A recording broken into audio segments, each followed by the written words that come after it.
Whatever is speaking to you in the moment, Ben. Okay. You just say it out of your mouth, and then you Sounds just good. kind of let Oh, it. well, good. We're already recording, so this Yeah. will all be on there too. Yeah. Awesome.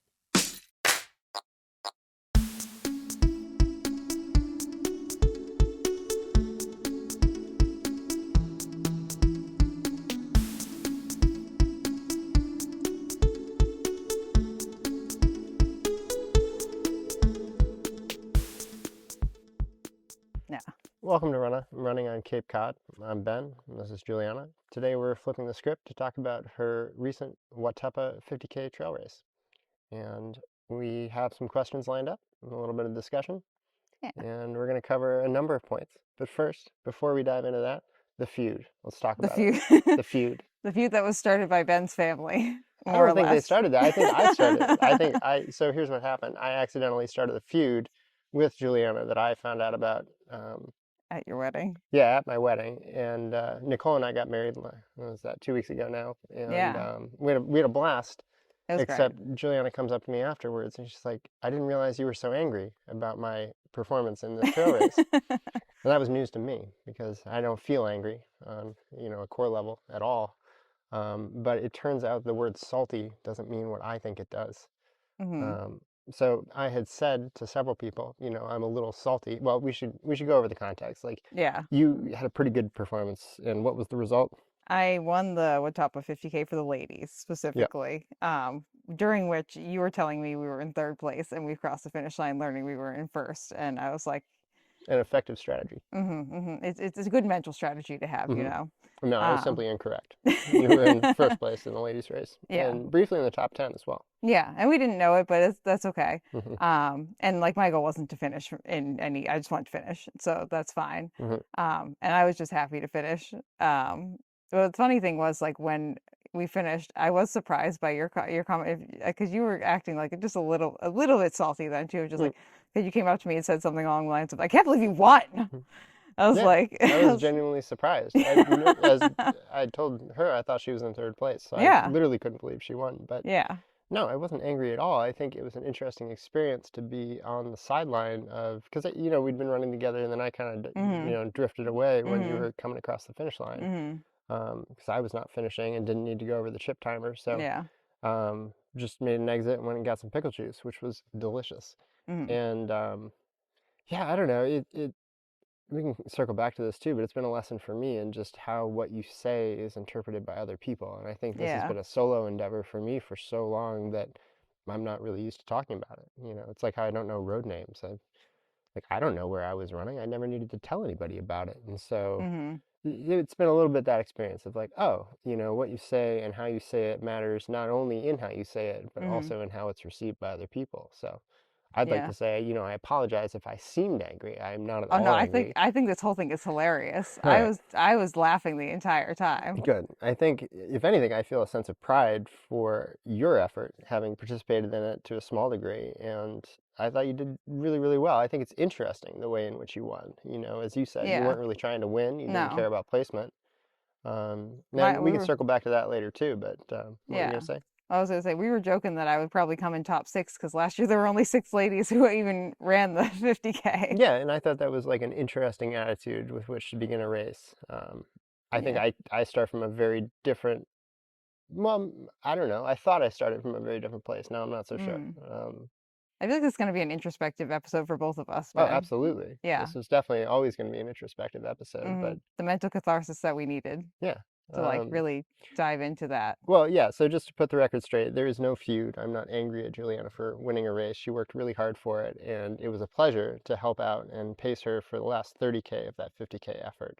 I had a really good time. It was an awesome course. The volunteers were fantastic, and Yeah. um, so only good memories for me. And Same. Yeah. yeah, There's no feud in either direction. It's just, yeah. it's more or less both of us kind of laughing at the way your family interpreted what you Well, I said. don't want to put my family on the spot because it was family and friends at this event, and Yeah. like I don't know what was said or who said it, but the joke I'd been trying to make was that it's like you scratch lottery tickets for years, and then you give your friend one, and they won $20 on the first ticket, and it's like, darn, I either A, shouldn't have given them that lottery ticket because then I could have won it, or B, like they haven't scratched them long enough, and there's some like preconceived notion of how hard you have to work. And Mm-hmm. all of that ignores the fact that you've been running 80-mile weeks all summer, you know, Yeah. all spring. And the fact that like I'm not expecting to win anything else and wasn't expecting to win this either. Like there Yeah. was zero expectations for like coming up like with any of this. So even the So joke I tried to make lacked context. And I think when you tell people who also lack context a joke that lacks context, you redouble the lack of double the lack of context. context. And meaning ceases pretty quickly. So I don't want to put anyone Yeah. on the spot. It's nobody's fault but my own. I apologize. There is no feud,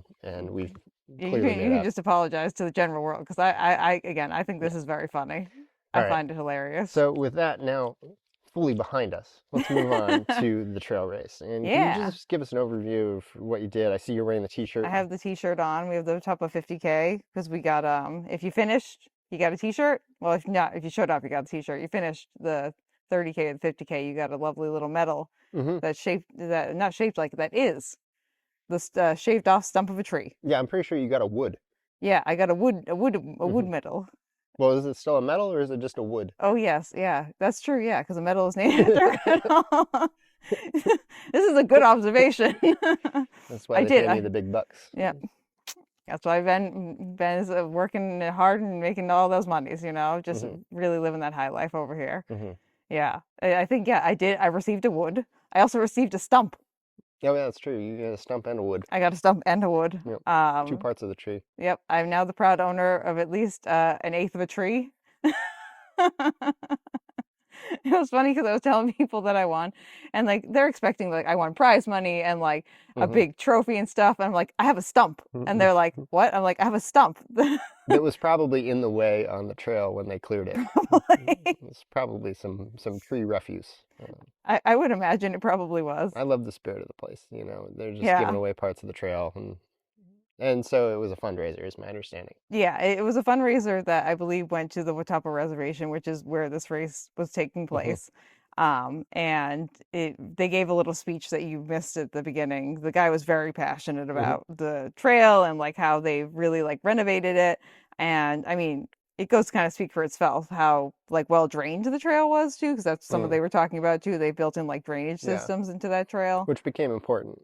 Yes, especially as we were like trespassing through the trail. I say trespassing like it was actually like trespassing. We were running. It Well, that's an interesting word. I think you've taken trespassing and traipsing and put them together into something slightly illegal and a little bit fun.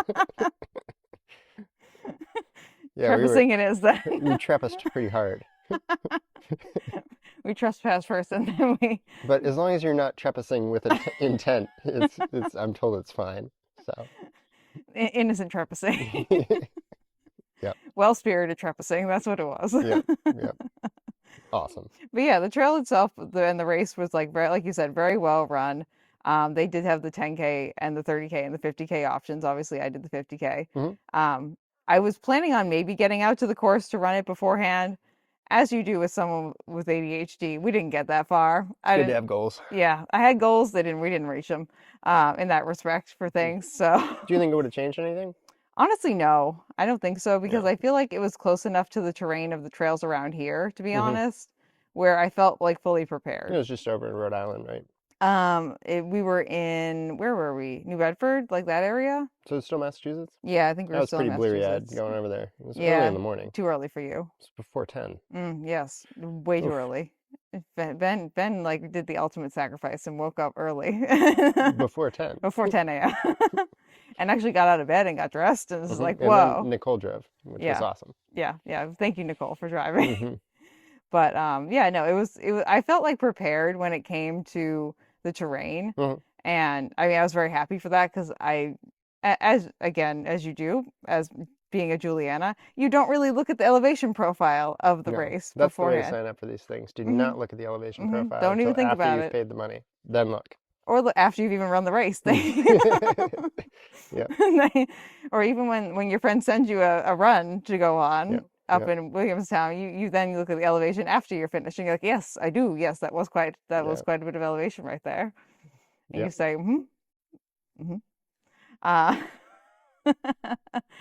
But yeah, I feel like the trail itself wasn't anything like crazy.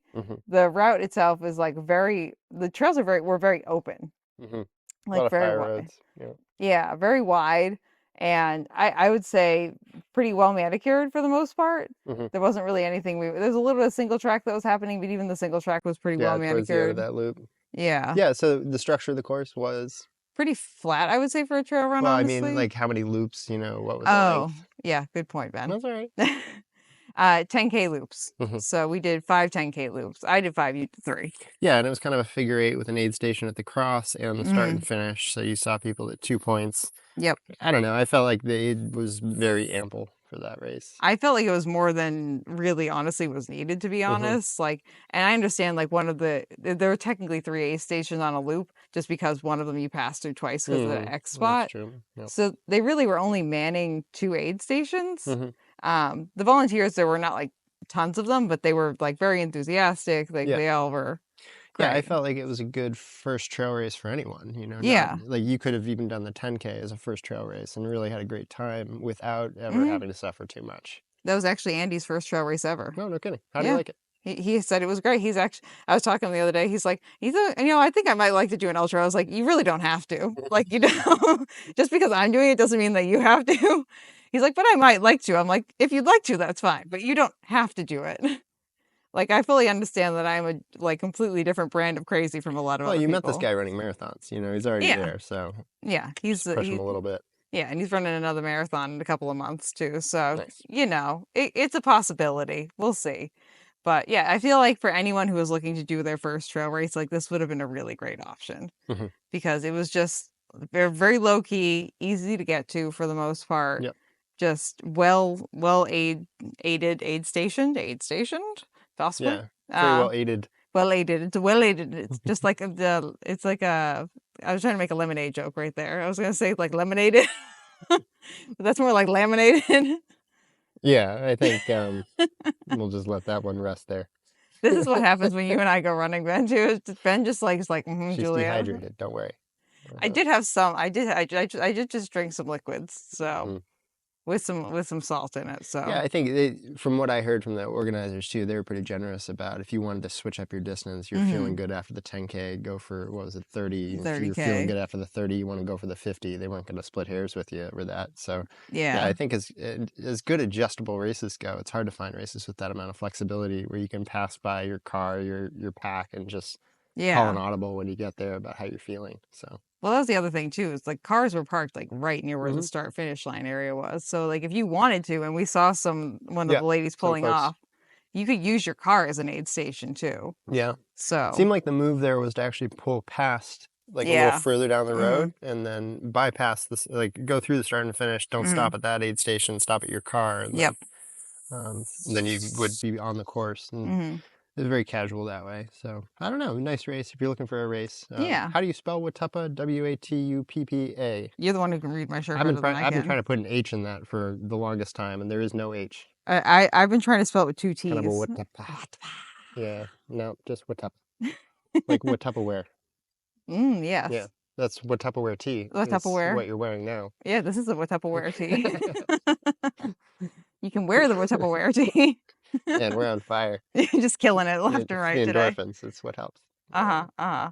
Yeah, but very well run. I Mhm. really enjoyed the race. I thought it was just, like you said, a very good entry race for someone who's looking to do any kind of distance on a trail. Mhm. So we give it a 10 out of 10. All right, so that's the context. And you've said already that you didn't go into this expecting to win it. It wasn't your goal.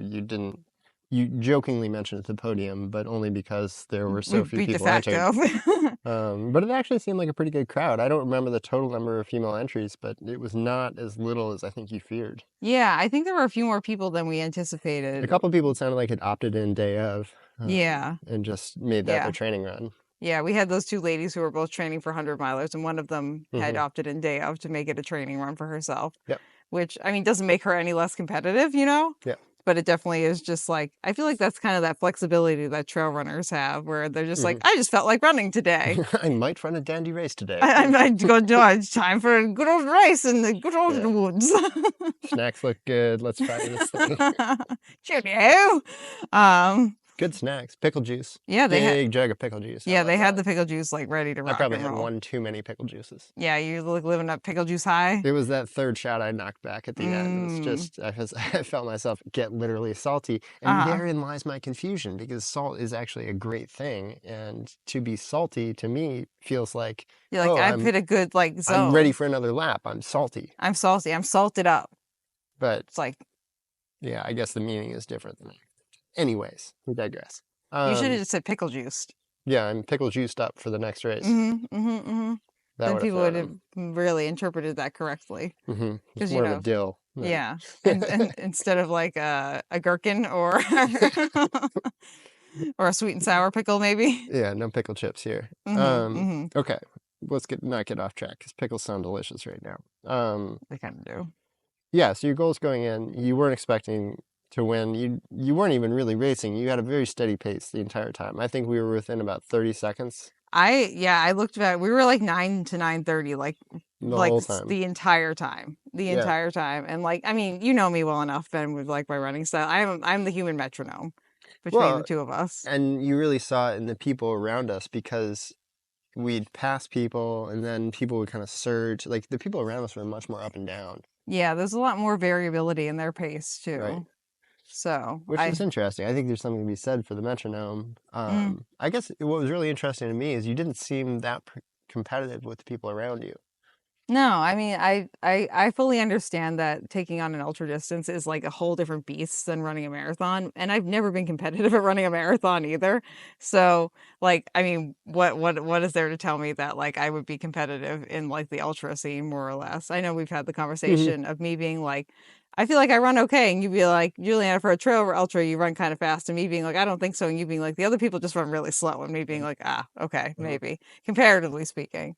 But like, yeah, I didn't really have any goals going into this except just to finish, because this is the first time I've ever run that far. And like, we had the conversation while we were running of like, oh, you've never run this far before. Like, we've already tipped before we finished, obviously, tipping into zones that I had never even been in.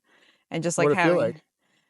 Honestly, I think we had this conversation when we were running too. Like, I didn't feel like too out of my comfort zone. Like, I felt worse a lot worse on some of the training runs that I did, which I mean, just goes to speak to that I did like a good amount of training, and that training put me in a good spot for the race.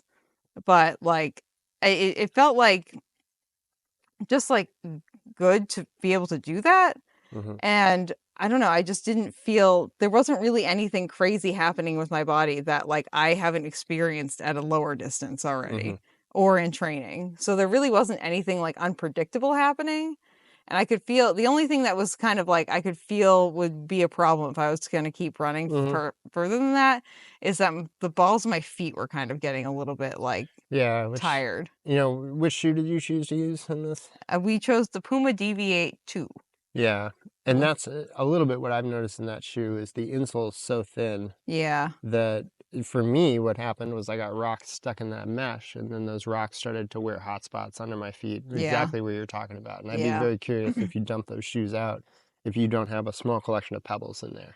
Probably. Also, I think you're exactly right in the fact that like I feel like those shoes would keep working for me, but I would need a different insole. Yeah, like something more plush insole. Definitely a shoe that thrives with a replacement insole. If you're in the Deviate 2 right now, try ripping out the Puma insole and put in perhaps the Curex Medium Profile Run Pro. Yeah, which I do have at home. Yep. I definitely could. I actually had brought those with me too. They were in my car with another change of shoes. It doesn't become an issue. It's not an issue. But that is exactly the point where I noticed in my race, around like 30-ish miles. About 31, 32 miles. I was pretty anxious to get them off. Yeah, when we finished, I was like physically, I was feeling like I could do another lap, which was great. Right. Did I mentally want to do another lap? No. Yeah. Could I have done another lap? Yeah. You mentioned a little bit in the hips too. Yeah, my hips were being a little bit kind of creaky, but honestly, no more than they really are on like a normal day. Yeah, your hips were a little creaky today too. Yeah, when we were running, I get my weird like spaghetti leg thing, so it's kind of like it's probably something to do with that bananas foot strike you've got. Yeah, probably. Yeah. Slicing through the side and like flipping in. Yep, you could cut cake with that foot strike. Yeah, multiple cakes, and probably like a pineapple and a coconut too. You know, like the katana. Yeah, for the listener, Juliana begins her stride with a downward slicing motion. Like pinky toe Yep. forward. Lead And through the then pinky like toe. kind of a figure eight, like a, yeah, I Phoom, don't know how you do it, phoom. but I think it's what's given rise to the shoe eating monster nickname. Yeah. It's what happens to your shoes is that outside lateral edge just really gets chewed up. Yeah. Um, Really quickly. mhm. Really, really, really quickly. But yeah, no, I feel like we had this conversation too. I feel like that was the correct shoe choice Oh, sure. because there was definitely a little bit of road that we were on, Yep. and Yep. I didn't know like how much cushioning I was gonna want, and like I've done all my training runs in those shoes too. So How many they miles were they? Excuse me. How many miles were they out when you started? probably like 70 maybe. Yeah. So Kind of no, middle life. yeah, because I had worn them for 26 point true. Mm. And then they were maybe had like 2 or 3 training runs on them before that. Hmm. So they're probably around like 70-ish miles, I That's would a really nice estimate. shoe, though. I am a well-known #1 fan of the Puma DV82. Hmm. So, Not as big a fan of the 3. I haven't even tried the 3 yet because I just really love the 2 and it's cheaper. Yeah. Like I have no reason to go to the 3 Yep. and pay more money for a shoe that I don't know if I like as much. Yeah, the tread pattern was not as good, and I feel like the way they bent the plate now, it comes Mm. up right between the toes, and I'm Oh, getting does like it? jabbed on the underside of the big toe. I mean, Oh. partly they were at like 270 miles, but still it's 270 miles, not 350 or 400. Yeah, and that's you in a shoe and not me. Right, a little bit gentler. Mhm. So I don't know. I deviate 2, strong recommend. Yeah. Seemed like a good shoe for you. It was a really good I stand behind that. That is the ultimate road to trail shoe, Yeah, the and Puma I used DB2. them in the first 30 miles of Jigger Johnson, and Yeah. they were awesome. I was like running up boulders around people, and the tread is so sticky on the bottom The that Puma you grip can is no almost do joke. what you want. The only Yeah. time I went down was on pea stone. Oh, yeah. It was Well, I like mean, pea like, stone on sandstone. And, oh, here's a little friend. Get out of oop, here, we got a buddy. worm. Bombing the interview. Boom. The worm has an opinion to share on shoes. Yeah, 1 inch at a time. Who the fuck Get you out of here, think you buddy. are? He's still there. Yeah, he's hanging from the tree, so I'm just Oh. gonna let him hang out, I Yeah, think. now he's attached himself to your shirt. Oh, Yeah, never mind. He's going flying somewhere else. yeah, I mean, that's what happens when you parachute into an interview. Anyways, we're getting distracted, but we covered the shoes. Yeah. We So covered the this. race, but I mean, where we really started was with competition. Like, what does competition mean to you? Yeah. I mean, like, I have a history of being a semi-competitive person Mm. as one of 4 children. Mhm. Like, it's just kind of Was innate. attention hard to get? It possibly. Yeah, possibly. Is that why you're so loud, Juliana? Maybe. But yeah, definitely I have a history of being like a semi-competitive person. Like if you hit me up from the right angle, I'll be competitive about it. Mhm. But I feel like at a baseline, my existence is like, why can't we all just hang out and have fun Mhm. together? And I really just like relished in the fact here that like one, I really didn't think I was gonna win. Like Mhm. I was just like, I just want to finish. Like that's my only goal. And I really I feel like through this whole trail running experience, refined my ability to just like be alone with myself Mhm. and just be like, yep, we're just here. And just like be present and like be able to just be there. And like having other people around me, like Andy, like you, is just like an added bonus for me. Like I don't need it to finish, but Mhm. it makes it much more enjoyable to do so. Mhm. Mostly because I love to talk and I love to have someone to talk to. Yeah. And hopefully someone to talk back to me, which Ben and I did reach a whole new level of Ben becoming like my friend because you started actually talking to me on lap 3. Mhm. Like Yep. not like on Unprompted. Yep. yeah. Yep. Eh, Usually I'm more of a responder. yeah, you were like having active conversations with me at like Mhm. lap 3 and I was Well, like I felt it was my responsibility as your pacer to, get in the zone of your race, not necessarily my race, which would be silent. which would be Juliana, shut up. Oh man. But I mean, luckily for you, I'm not pacing you through Jigger Johnson this year specifically. No, safety first. Yeah. Um, But yeah, the competition side of things, I wasn't really going into it thinking I was going to be competitive. mhm. Like it's nice if that was like with this, like it was a side effect Mhm. more or less. But I just was looking to have like the most positive experience I possibly could for that day, whatever that played out to be.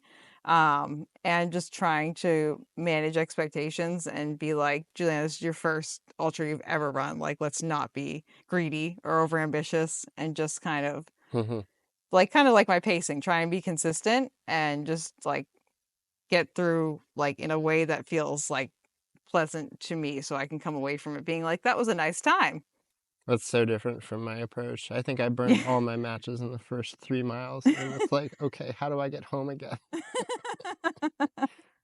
You know, I signed up for my first race after a couple beers, and like I didn't look at the altitude profile, and I got there and was like, well, let's book it. I feel fast today. I I feel went out fast as today. like the top four in like the first climb, and I ended up finishing middle of the pack after slogging it in for the next 40 miles. But like, I don't know, it's just a really different approach. I think it actually like you were very encouraging of the runners around you, and I think it actually worked competitively in your favor because it kind of messed with their heads. They're like, Probably. wait, why is that person so encouraging right now? And it distracted them a little bit. But I definitely know that I have like, because you know me, Ben, when we get to like the later miles, I'm still the person who's like, what's going on, friends? How are you doing? Hi. yeah, I think that really messed with them. It definitely does. Like I've been in other races too, like other marathons where like I hit people up at like mile 22 or 23. I'm like, how you doing? And they're like, go the fuck away. I'm like, and they look at me like they want to murder me Yeah, and they because, kind of drop back to let yeah. you pass. Yeah. Well, they look at me like they want to murder me because I can tell that they're like, I'm hurting so bad right now. And Mhm. this girl just popped up next to me being like, hello. Yeah. And like, for me, the thing is like, that's how I get myself out of my head and out of the pain cave. Mm. Is like, I can be in a lot of pain, but if I can mentally like remove myself from my own pain, Mhm. then I can, and like, find something to latch onto, like a Mhm. person, then Mhm. I can get myself out of that zone and finish. Mhm. Like I can be having like a lot of GI issues and like have a lot of hip pain, but as soon as I see someone else who wants to talk to me, I'm good Mhm. because that my brain can only focus on so many things at once. Mhm. And so, and then we get to the finish line, and then I am to the porta potty for a long time. But Mhm. we don't only have to take one emergency shit break, which was good. Yeah, I think honestly it was pretty impressive in two senses of the word. One, like the casualness with which you could pull it off. You just quick deviation in the woods. But Yeah, also yeah, I think like you were in the like here's my question is you were hmm in the top 10 at that point and yeah. you had We had two some people people. right behind you, like Yeah, maybe a minute back, and yeah. you took a break into the woods and those two people passed and I asked you if you wanted to chase them down again. You just said, "No, I'm going to finish at the exact same pace I've been hmm running." Yeah. Like what was going through your head right then? I was just like so happy to be there. Like you asked me, and this was in the other recap episode that I did because you captured it on audio. Mhm. Like how I was feeling in the moment, and I said like present and thankful, and like that's exactly how I was feeling like the whole lap because like Yeah. I know my body well enough where like I'm not guaranteed to even get that far. Mhm. Like I didn't know what was going to happen when I got to like 27, 28, Mhm. 29 miles. Like I'm not guaranteed anything like that. And I know that my body can just like hit the shitter like within like minutes and just like boom, and I'm just going Mhm. like and Mhm. that's it. Like I can end up with a colon blockage or I can end up with like some kind of muscle thing, and it's just like the race can go from like here to here like real freaking fast. Yeah. And So, so quick aside, for folks who don't know, can you give us like a like a TLDR of, medical history real medical quick. history? Yeah. Yeah, so I have ankylosing spondylitis, which is the hip issues and like joint issues. So my joints are really tight, and my spine will eventually fuse together, and I'll become the Hunchback of Notre Dame. And We'll get you fused in like an interesting position so you can yeah, stay and there. you'd be like, um, but and then I have just recently diagnosed with Ehlers-Danlos, which means that my ligaments are really loose. So I have tight muscles and joints, but loose ligaments. So the ligaments are like, blah, and the muscles like, no. And then I also have irritable bowel disease with a colon resection. So we have a lot of GI issues just happening. So there's a lot of things at play. Hmm. And just managing all of those is like an interesting conundrum Yeah. sometimes. You did no solid fuel, is my understanding. Yeah, and I did Liquids only. yeah, I Is did that pretty liquids the day standard? before too. Hmm. This is the first time I've done liquids the full day before Hmm. too. And honestly, because the thing is like How can anytime you I possibly get enough calories that way? Like, just my mind is blown. just like eating like I have like protein powders and stuff that I'll do and Hmm. like just kind of like sipping on shit throughout the entire day pretty So it's much. not like necessarily just liquids. We're talking about a viscous mix of many different things in an aqueous solution. I'm Yes. using a lot of big words to basically Yes. say it was all dissolved in water. Yeah, some kind of Okay. like shaky doodads or like Hmm. either like liquids like say like drink mixes and stuff like the Hmm. drip drop, well, there's stuff of that variety. Or like things that are like liquids, like yogurts, Got it. like Okay. ice creams, like things I So like. everything's been reduced to a liquid consistency, but there is actually like a full nutrient profile Yeah, going in. there's like Okay. I make I was sure that confused we're about that. yeah, we make sure that we hit the protein and the fat goals along with the carb goals too. And yeah, this is the first time where I did like viscous solutions, Mm-hmm. viscous items the full day before. Mm-hmm. Because the thing is like every time I've like done a long run that's over like 20 miles, we Mm-hmm. have some kind of bathroom thing happen. Mm-hmm. Like there's some kind of GI movement that happens. You just take it for granted. It's gonna come. Yeah, I have to expect it. And Mm-hmm. like it just is a less time consuming and like just mentally and physically consuming thing if it's just like you can just Yep. go through my system. And reduces the amount of the percentage that I'm going to get a GI blockage too, because there's nothing like solid to stick it in there. I feel this way about falling. I've already fallen. Mm, I'm just waiting to find out how. how you're going to fall? Yes. Yeah, I've already taken a shit. I'm just waiting to figure out how and when. With the shit. In that bush that was around like what, like mile like 29 or something, where I was like, emergency shit break, and it Yeah. just pulled over and just like Well, I kept think, going. it's interesting because that's a lot of people's worst fear is that they're going to have to poop in the woods. And, you're clearly a professional at this. So, I've found so much freedom, honestly, with like going like because here's the thing, like I've known I've had GI issues since I was a kid. I've known I've had severe GI issues since I was like 20. And obviously I have a colon resection, so like we know we've had like bad GI issues for a while. mhm. I know that I'm gonna have to stop and use the bathroom, like no matter what run I go on. So, like, what's the procedure? Like, for folks who've never had to do this and are terrified, and maybe this is what's holding them back from doing longer races, like, what do you bring with you? Like, what are your words of advice? I Stay away mean, from poison ivy? yeah, I Stuff guess that. just like embrace that like you're gonna be taking a shit in the Hmm. woods, and I mean I always have toilet paper or a paper towel on me. So, toilet paper, you must keep it in the bag or something to keep it dry. Yes, we put toilet paper in a little bag and it Hmm. goes inside of our go away phone. Goes inside of our little bag or Hmm. whatever. Now into my running backpack that I have. Hmm. It goes in Yeah. there. And then I always bring like I have a little tiny container of like butt cream, Hmm. which works really Any well. particular brands you'd recommend? Destin. Destin? Yeah, the Destin butt cream in the it's the quick action one Hmm. because that one will work in the moment and it'll And that just provide a little. reduces chafing or. Yeah, it's honestly really great if you have chafing anywhere. Hmm. Like you can just use that stuff like anywhere that you have chafing. It's great. That's wild. So, like, this thing that so many people build up in their mind, like, this is the Mm, reason I can't be out for longer than whatever, or you too can take a shit in the woods. yeah. Well, I think it's easy to think you're the only one doing it at the time, but like, No, there's no. Well, you have to think like if you're running like your 100 miler, I what is the percentage that every single person who's running the 100 miler will take at least one shit in the woods? don't think it's got to be 100. It could be Yeah, like a 48, 50, like the 54-hour time limit means that you're out there for a couple days. So yeah, it's pretty much a given. But yeah. even in my own mind, like, oh, man, can you imagine the embarrassment? A little deviation on my Strava. They knew I was taking a shit break there.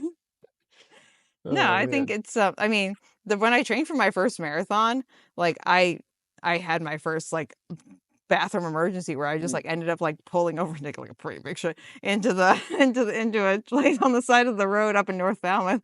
And I just like because it was Hmm. just it was gonna happen. I was like, Yeah, okay. there's no way around it. Yeah. And the thing is I was so embarrassed by it and I didn't tell anyone until I started talking to some other friends who were marathon training and they immediately Yeah, as we all soon have a story. yeah, every single person had a shit story. And I was like, oh, okay. So it's not just Yep. me. And it just happens to me more frequently. And Yep. like I would say in a way it's kind of a blessing. It's just more predictable to me. Exactly. Like I know it's going to happen. So like doing like Right. the viscous solutions, it just makes it like I can plan Right. a little bit. Right. And so like I never run with toilet paper. So I always in run in the towards it. case of, my shit story, it happened to me on top of a mountain and the only thing I can recommend is birch leaves. The underside of birch leaves is pretty good, but watch out for the top side because all the stuff settles down on them. Ooh, So yuck, yuck, yuck, yuck, yuck, yuck, yuck, and yuck, I yuck. think oak leaves are a little too, I don't know, Yeah, little maple too leaves, wrong bristles. shape, but a good birch leaf is the best you can do. And this has been Survival 101 with Ben. Yeah, yeah, yeah, yeah. How to wipe your ass in the woods and Yeah. not get a diaper rash. Yep, yep. birch leaves. That's really the solution right Yeah, but there. you're totally right. Like if I had to do it every time I ran, I would just be prepared and not surprised, and it wouldn't be so traumatic. And I think there's a Yeah. lot of people who could probably go for different or longer runs, and probably trail running is really actually easier that way because I you're in the woods. I found such a freedom in the fact that like I can just pull over and take a shit in the woods. Like Hmm. it's so nice because like most of the time you're either like with like just one other person or you're by yourself. And so Hmm. you can kind of just like be like, yep, I'm just gonna I'm gonna go 20 feet that way and yeah, I'm just gonna do my pull off thing. into a bush. Like my only rule is to try not to do indecent exposure Hmm. around other humans if you don't have to, and you don't poop in the middle of the trail. Right. Like don't poop where anyone's gonna step. Like just or whatever you're gonna pee, whatever. Like just don't do where everyone's gonna Yeah. step. Best Just practices would probably dig a hole, but we're nitpicking now. yeah. Well, as the winner of the Watuppa 50K for the Hmm. ladies, like time was clearly on. Like I was Yep. really thinking about Totally. that, so I wasn't digging any holes. So you came back from that, and Yeah. you had about 4 miles to go, maybe. And I asked if Hmm. you wanted to push, and you said No, no. no. I was just like, What was going through your mind? just happy to be there. Yeah. Just like so grateful that like I was even able to like get to that point. Yeah. And again, like things are not guaranteed to me in any capacity. They're not guaranteed to anyone, but like I've been taught that many times Yeah. through my chronic illness and stuff. But like I was just so thankful to be there, and I was just like so thankful that the day had turned out better than I anticipated because like Hmm. it like torrentially downpoured the day before. Yeah. There was a lot of water on the trail, but it was pretty well managed, as you mentioned. Pretty Hmm. well Yeah, it drained cleared. very well, and like I'm very surprised that I didn't get any blisters on my feet, to be Hmm. honest. I mean, I Vaselined them up like I normally do, and I had my like merino wool socks on, but like there was Yeah. a lot of like moisture Yep. happening. But yeah, I was just so thankful for that, and like the fact that like you and Nicole came out Yeah. and We had like a good time. cheered me on, and Nicole was cheering me on, and you were pacing me. Like I live by the kind of like again with the thought of like I'm not guaranteed anything, Hmm. and that no one has to do anything for me, and it's nice if like it like I didn't like I don't think I did like pressure you super bad into like coming. I was like, this is what I'm doing, Ben. No. And you're like, okay. And I was like, if you show up, you show up. And you were like, okay. No, the only question I had was whether it would interfere with wedding or wedding planning. And Yeah. when Nicole said to me like a couple days before, like, "Hey, do you think we should go support Juliana's race?" It's like, yes, Yeah, maybe we that's should. the run I would like to do that morning. Yeah.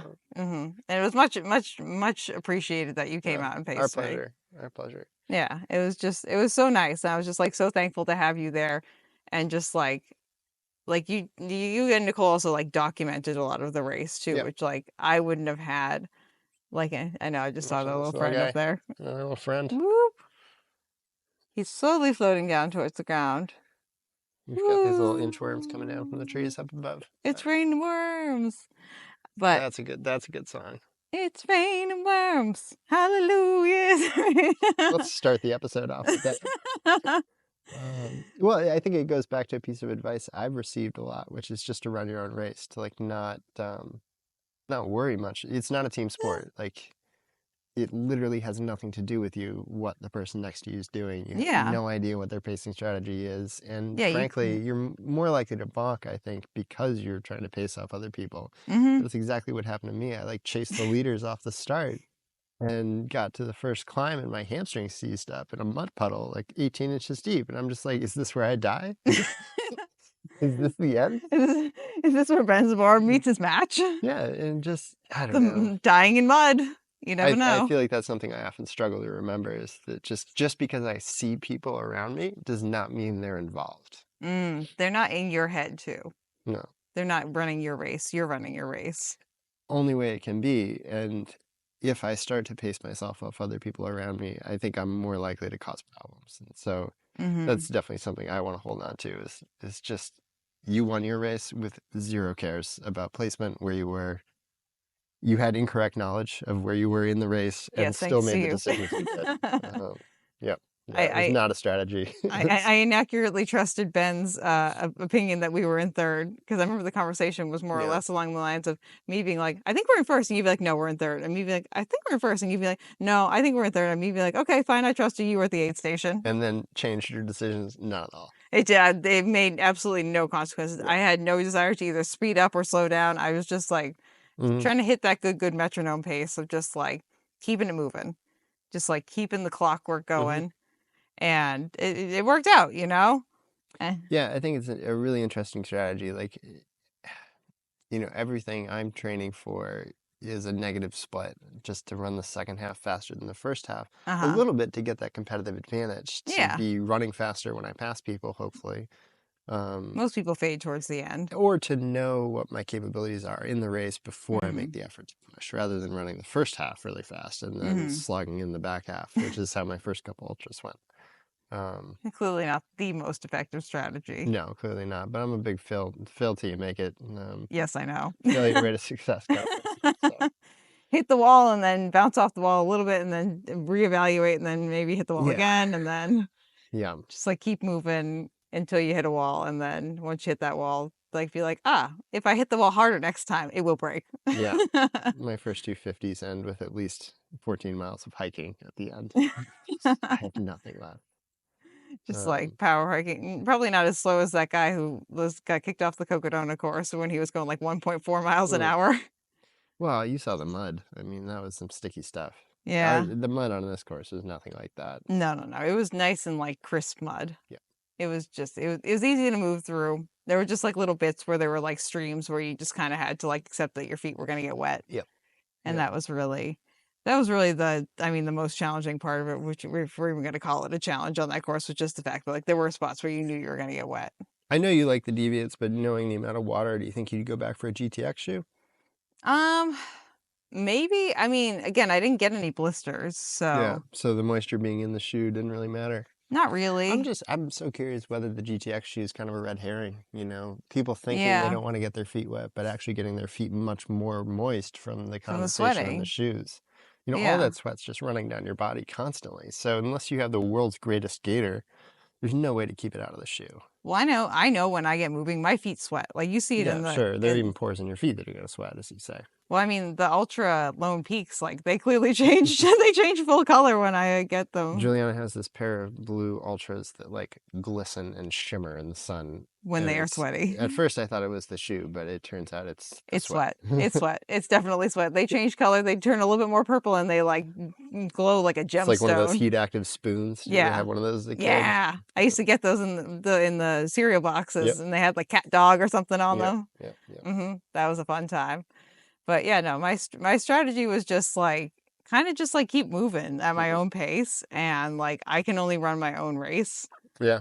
And just make it happen. I just wanted to finish, like you said. Well, so clearly it worked enough. I did finish. You got the wood and the stump. Yep. I won my wood and I won my stump. What does it make you think going forward? What are your goals? I mean, I definitely would like to take on the 50K distance again. But fun, right? Yeah, I think it's a good distance for me. I really like being, like we talked about, in that like 70 to 80 mile training run range. Like that feels good to me. Yep. And I just have a body too, and like people with ankleitis and spondylitis also. There are actually a fair few number of like 200 to 300 regular mile like ultra runners who have AS. Just because more or less is like motion is lotion. The more you keep moving, the longer you can keep moving. And the more you sit, like the more you're like not active, the faster your spine compresses. Interesting. So that's kind of like where I'm at right now. Like the science is a little bit behind it, and like the people are behind it, and like what my body's telling me is behind it. So I'm like, oh, that's a nice time. Okay, so the 50K distance works well. You got any other goals coming up?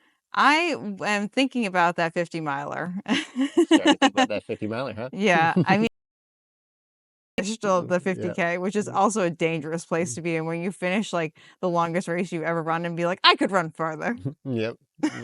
You know you are full on delusional when that happens. You're just well prepared. Yeah. I think if you're doing 80-mile weeks, there's no reason you can't do 50 miles. Yeah, I think I'd like to try it at least, and I definitely would like to try the 50K distance at a more challenging terrain. Yeah. Like I feel like that's the the next step up is either going to be like the 50 miler, which probably seems like the next step forward, honestly, just given like the lineup of races that are upcoming, or like a more challenging 50K. So, because that was not like a super challenging course at all, but like it definitely was a trail race. So there's a fair amount of ups and downs, fair amount of like just like ins and outs and stuff like that, different terrains that we were running on. Do you think But you'd ever take on a mountain race? I think I'm probably going to end up pacing you for some of your mountain race at some point. So, and then we'll see how I'm feeling about that after. Yeah. We will be introducing trekking poles potentially this week. Yeah, I think so. I had a pacer in my first mountain race, and like I was not prepared for it, but she fell, and I left that race thinking like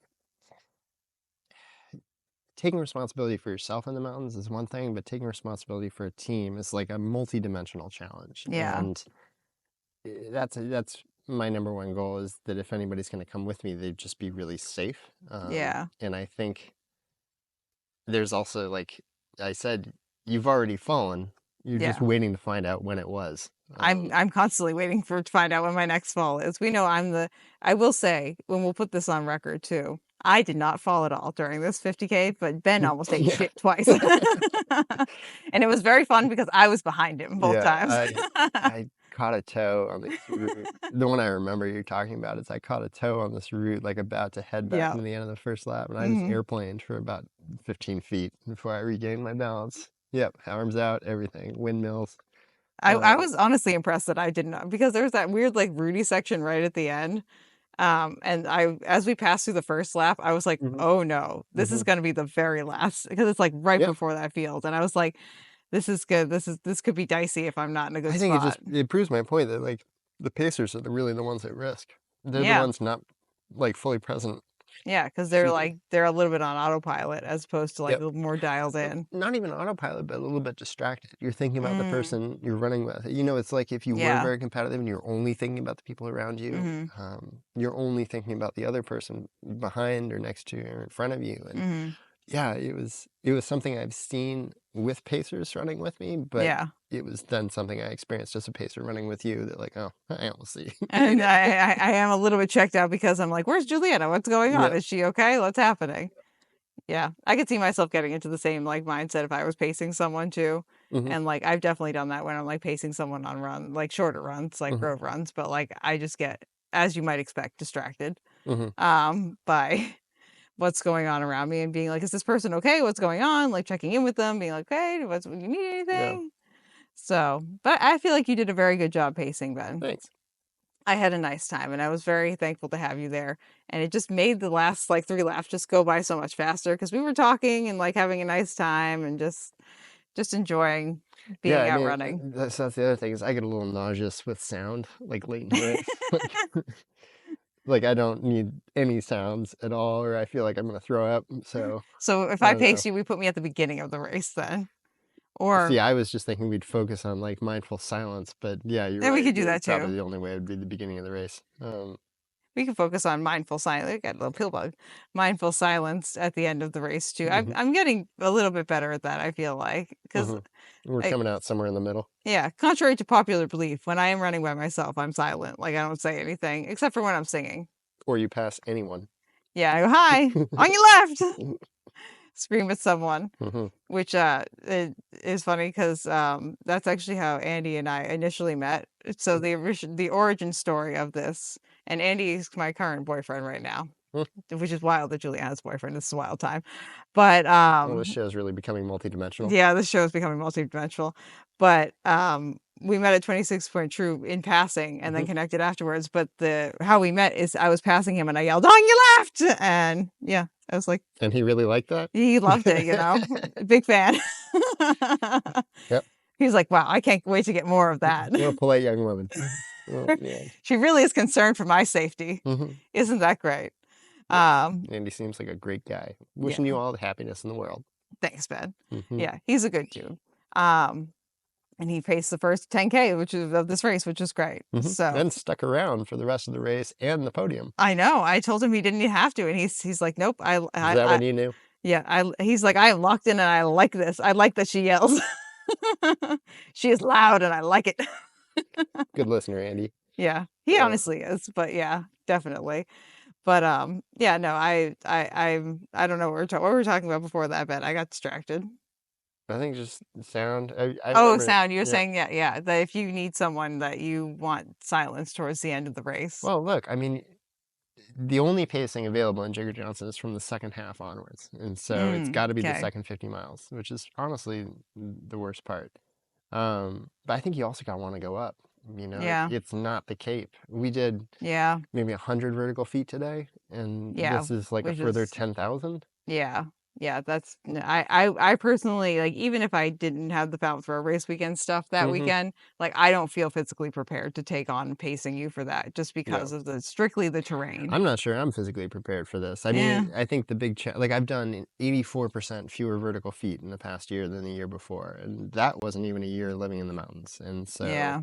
it's going to be a real question whether I can strength train here on the flat Yeah. for a mountain climbing race, and I'm honestly not sure, but We'll find out. we're going to find out We'll the have you hard back on the way. podcast if you're still in one piece If one I'm after. still around in September, I can come back on the If Ben has podcast. not been deceased and Yep. we're not carrying him around in a matchbox, Hmm. then we will Yep. have you back to talk about that. But yeah, it definitely, I mean, I get where you're coming from too. It's hard to find that, like, especially after just doing one of your runs that Hmm. you recommended up in Williamstown. Like, Hmm. I'm like, yes, this is a completely different beast Hmm.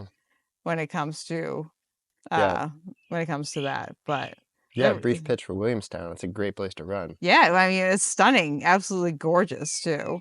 So, Northwest corner, Massachusetts, wonderful rural roads, not a lot of cars, and as soon as you mhm, get into Vermont, the roads start to undulate. They're not crowned mhm, anymore. And if you've never run on an undulating versus a crowned road, the difference for your ankles and knees is just miraculous. Like mhm, you suddenly go from the edge of a slope surface where you're always running on the same slant to, mhm, winding back and forth, and it's just really pleasant to go long miles. So, yeah, Williamstown, Pownell, Vermont, mhm. south of Bennington, really fantastic place. Great food, nice people. Is that the town that was right? That's where you ran into when you Yes. cross the border. You were in Pownell, which is kind of a town. It's more of a township. It's the Okay. unincorporated area south of Bennington. Yeah. So, I didn't even realize that it was taking me into Vermont mhm, until like I think like Sunday I looked back at my run and I was like, "Oh, that's what that dotted line was. I was in Vermont. Yeah. Cool." You know? And Like, just a few miles to the west would have been New York too. So a lot of oh. runs up there. If you loop around the mountains, go over to Petersburg, you can do 3 states in an Mm. afternoon. Wow. That Taconic Crest Trail is really worth it. Okay. And that'll do all 3 states for sure. You can do New York back to Vermont, Massachusetts back to New York and back. Awesome. Yeah, I mean, I had a nice time. I love an up and down. I love going up, and I don't Mhm. really love coming back down quite as much, but like, just because my footing is not the best for that. But Yeah, descending is hard. yeah, people are always talking about how hard it is to like do the climbs, and I'm like, no, no, no, no, no. Hmm. Especially for Juliana, the descent is way Yeah, worse. Like descents are deceptive. when I was running that route, I was running up like the steep inclines, and I in my head the whole time I was thinking, I was like, shit, we got to come back down this. Hmm. This is gonna be like Hmm. an interesting downhill of us just like barreling down the hill here. That's really what I'm hoping the trekking poles even out is all those stabilizers. Yeah, All that extra work that your little muscles are doing is yeah, kind of keep so you from like. it's a good reminder. Don't let me forget to lend you those on the way out. Oh yeah, yeah. That way I can get them kind of situated. Hmm. So if we go up and down the power lines this Yep. weekend, I Yep. can test them out and see what we think. Well, last question. You got? Oh, my ink. Yeah. Yeah, I got my. You see if you guys can see my. We got a Teletubby tattoo right there. And the significance of the Teletubby? I am one of 4 children, Hmm. and we each had an assigned Teletubby as a child. Excellent. I am Tinky Winky. I am a gay icon. I am. So, because we just went in order of like height and Hmm. like age. So, Hmm. like Tinky Winky's the tallest. So, we Hmm. assumed the oldest or Hmm. whatever, most mature. And then we just kind of worked our way down. Nice. I mean, the nice thing for me is purple is my favorite color. So, Hmm. you know, and again, Tinky Winky with his little pink purse Hmm. is a queer icon. So, you know, big fan. Awesome. So, but yeah, and that was on en route to Ben and Nicole's wedding. Hmm. So, I love that you just popped off for a tattoo on Yeah. on the road, and they got right back there for welcome drinks. Yeah, That's awesome. there were two stories about me when I showed up. One that Ben was salty about my ultra win, and two that I had popped off the road to get a tattoo on the way there. I was like, good. I'm glad my It's a lore has good way to followed make me. an entrance. Honestly, Purse first. first for all of our Bob the Drag Queen fans out there. Oh my God, when my best friend Jeff told me that like could have my purse first moment too, I was like, yes, living my best life over here. Awesome. But yeah, it was really good experience running my first 50K. Mhm. I would highly recommend, like, if you want a first 50K, the Watuppa 50K was really great, very well organized. The staff there was really kind, The and pickle juice was ample. yeah, there's plenty of pickle juice. They had like it at the ready to rock and roll. Yeah, it was just a nice time. I really enjoyed it, and I definitely feel like I've fallen into a sweet spot with like wanting to do more ultra running and stuff That's awesome. too. So it doesn't hurt that I have you, Ben, too, who is like ever so slightly crazier than I am. And so it kind of like, and then we have Chris Risco in the background being like, you should all run ultras. And then Aubrey, who seems to just be like, I'll run an ultra with you guys. So yeah, I think we casually convinced Aubrey to run an ultra this morning. He's just a casual 50 miler because he was very much so. He's been looking for a race. Yeah, he said he was going to go and flirt with ultra sign up later today. Yeah, well, now that we put it in the podcast, yeah. I'll have him on here at some point too. That'd be awesome. It'll be a nice time. But yeah, I feel like it's great. Anything else you want to cover before we wrap? No, I think just like thank you again to you, Ben. My pleasure. Not only just for like the interview, but also for pacing me. Any excuse to run in the woods. Yeah. Good excuse to have, you know. And shout out to Nicole as well too for coming out and cheering and bringing her whole clipboard of signs that she made for me, and like the best mental performance coach there is. That's my favorite mental performance coach of all time. 10 out of 10. Would recommend Nicole. We'll put her link in the description down below, so if anyone wants to hit her up. Good time. But well, okay. That's it for Runnah, and we'll see you again next week. Bye, friends. At the end. Woo! Nice job, Ben. That was great. Yeah. I think you did a great job. Yeah, great setting. Yeah. These guys are really popping off for us. Yeah, they were like, we knew we were going to be on camera today. Thank you for listening to this episode of Runnah. This podcast is edited, hosted, and produced by me, Juliana Coughlin. Brought to you in part by the Falmouth Running Club and the Falmouth Community TV station. If you'd like to connect with us, you can find us on Instagram and on TikTok at RunnahPod. And you can send us an email at runnahpod@gmail.com. And our original theme music was brought to you by the one and the only wonderful Jeffrey Hutton. And keep up the great work. I'm proud of you.